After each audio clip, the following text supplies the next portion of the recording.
Hi. Okay, so to get it out of the way, I don't have a pretty background. I have my bookshelf and I have a crowded room, so my bed's right next to it. So, yeah, I just figured I'd put that out there because a lot of YouTubers, or like, people who make videos on YouTube, whatever, they have pretty nice backgrounds with a ton of space, and I do not.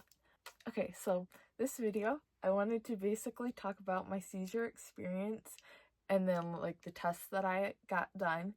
And I think I already did a video of tests that I got done, but I don't think in that video I explained it well. So I'm making a video to kind of explain it more and just to kind of get more in depth rather than like a less than 3 minute short, because you can only, say so much in 3 minutes. Okay, so basically I have hydrocephalus and I've never been shunted. As if you've watched my other videos, you've probably heard me say it a couple of times. I've been really, really close many times. I'm going to try not to repeat myself from either like other videos on YouTube or from TikTok, but there are, a few things that I'm going to have to kind of repeat in order to explain my experience. And yeah. Okay, so trying to remember dates here. Oh my god, this is difficult. Okay, so I can't off the top of my head remember the date of my first seizure, but basically, and I don't really think that's really relevant to the story, but basically at 5 months, I'm getting ahead of myself.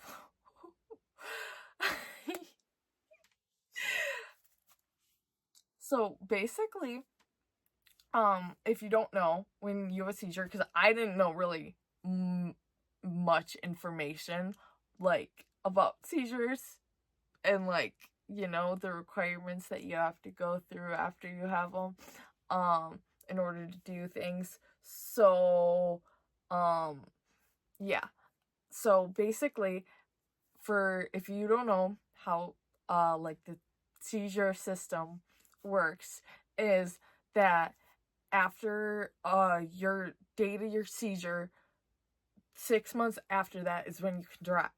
So at the 5 month mark, I conveniently had another seizure, and then that brought my seizure count up to 2. And I'm already getting ahead of myself.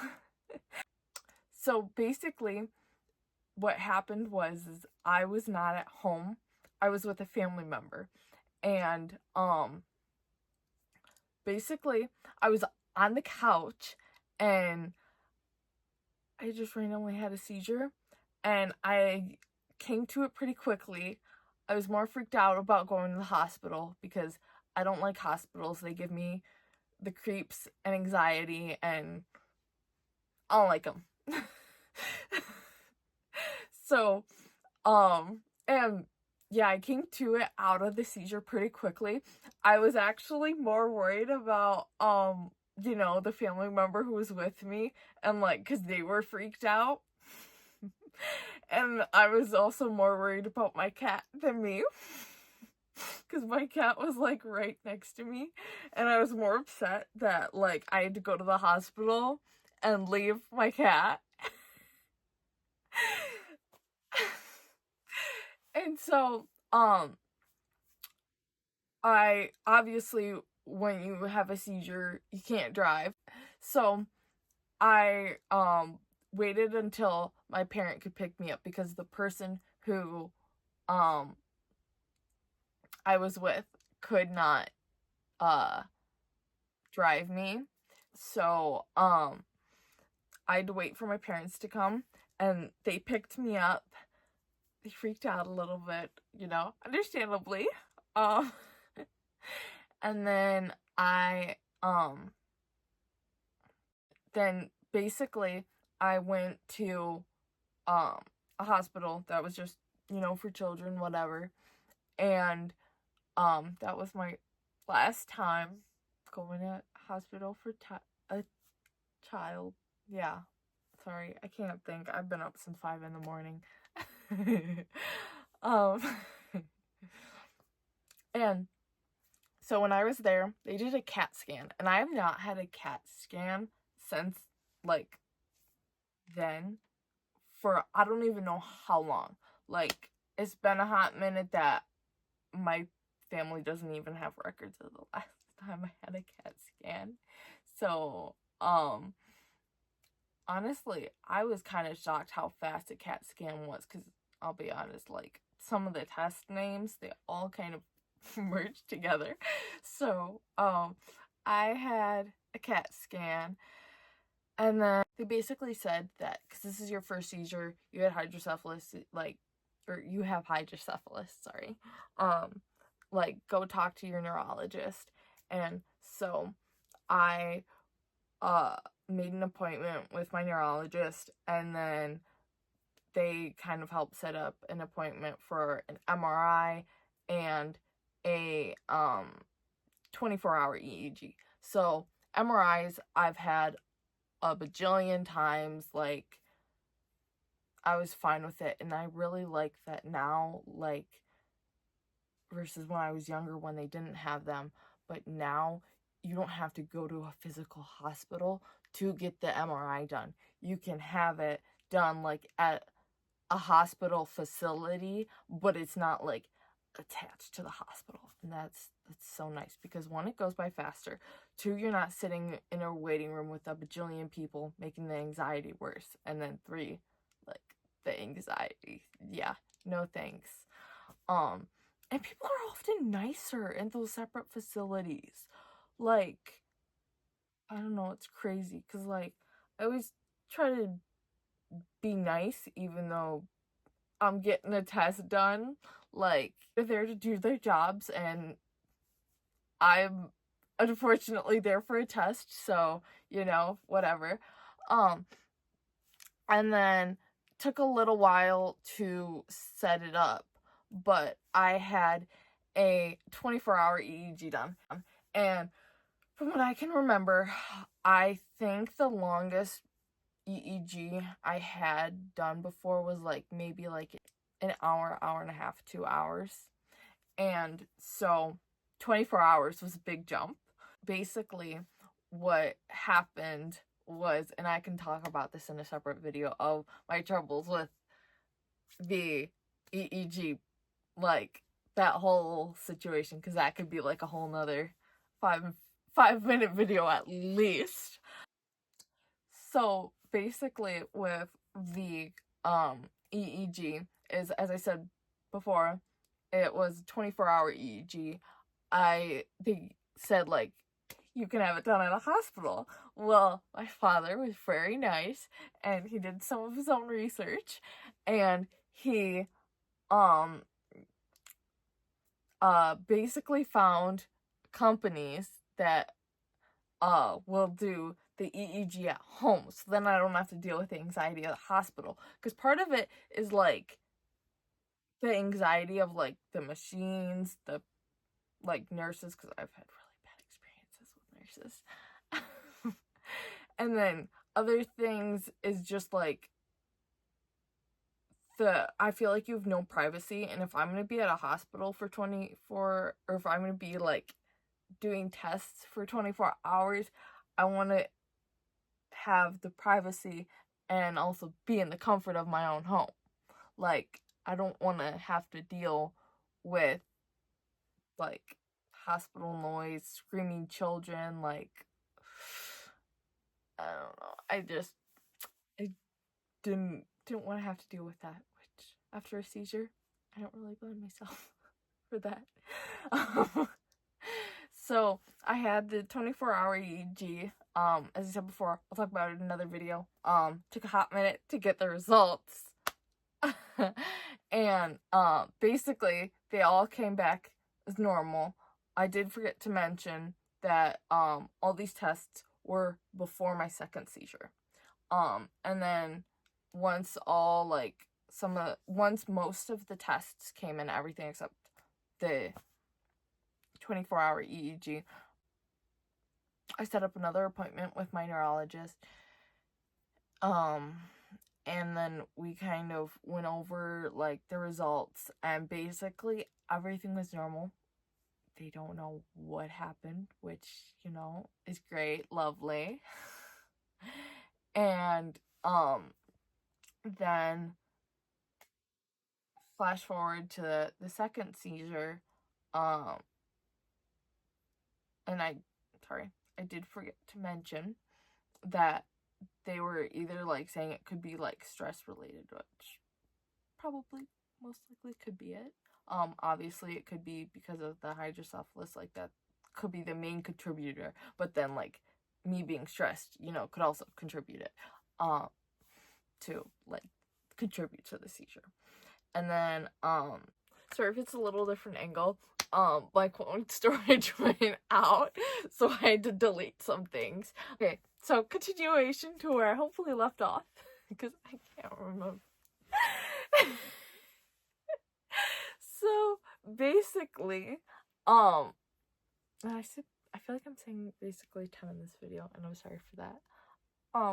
So, they said, it could be, like, stress, main contributor would be the hydrocephalus, and then that it also could just be that I was, like, getting up and down from the couch too fast, but I was sitting, so I don't know, but they just said that basically, like, the fluid, you know, either, like, rushes up towards the head, and it, like, settles there, or it, like, I don't know how to explain it, how they explained it very well, but, like, basically kind of the fluid, like, moves too fast when I get up and down. Okay, the cerebrospinal fluid, sorry. I'm trying to be as, like, detailed and descriptive of what I can remember, as possible,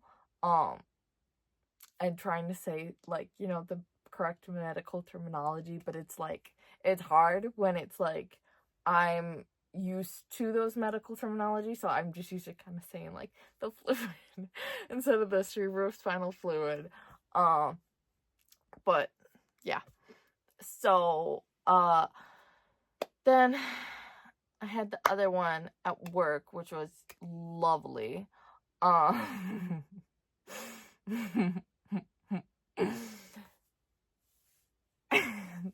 sorry if I'm, like, laughing, because I'm gonna cut most of my laughing out, but I'm honestly, at this point, just laughing through the pain, because this 11 months without driving is not for the weak.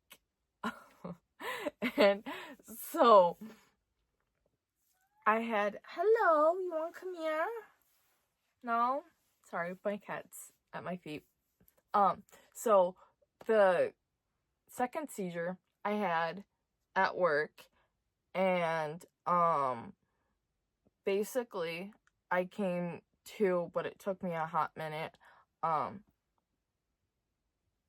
don't know if you're gonna see a cat head in the future, but my cat's on me, or she was.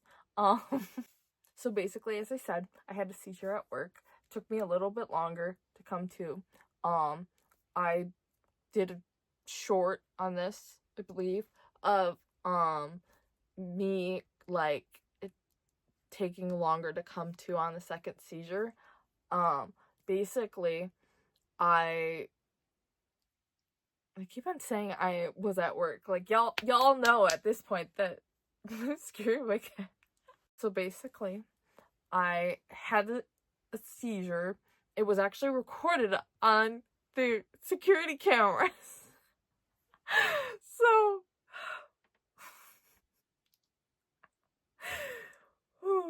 it was recorded by the security cameras, and then, like, my seizures did not last very long. I think they lasted, like, 30 seconds max. So, I had the seizure at work, and then it took me a little while to come to. I could not remember my father's phone number. He's had the same phone number for, I'm gonna guess, around 8 to 10 years, probably even longer than that, but I don't know for sure, because I don't know. I just didn't pay attention, I guess. or don't remember back that far. I had the seizure. They found me. I went home. Obviously, I'm not gonna stay at work after I had a seizure, and they didn't want me there anyway. Otherwise, I probably would have tried to stick through it. And then, I called my neurologist to set up an appointment, and, I did forget to mention, after the first seizure, they gave me a, emergency rescue, I don't know what you want to call it, emergency rescue nasal spray, whatever. If it's a certain amount of minutes, then, you use the nasal spray.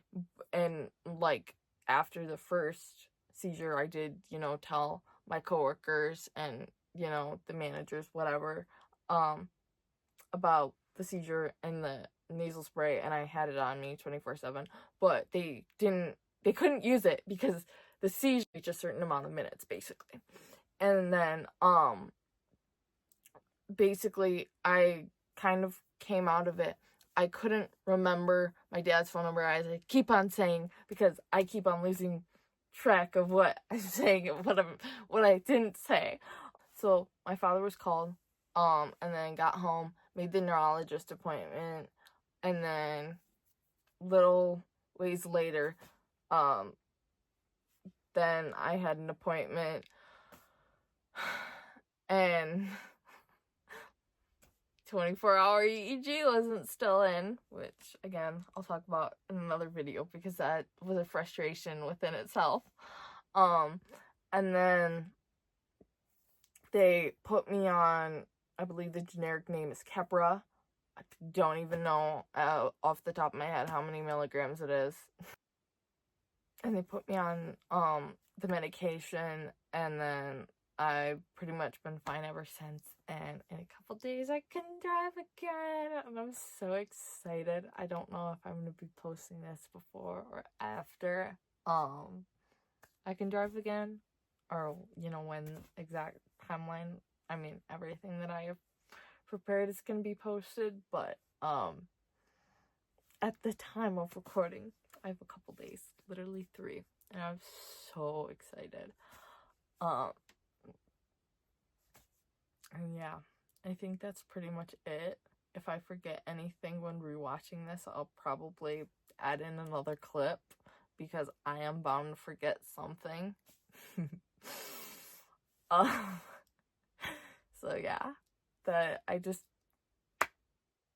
probably was just more of me rambling, and nobody's actually gonna watch this, but that's okay, because, as I said before, at this point, I am laughing through the pain.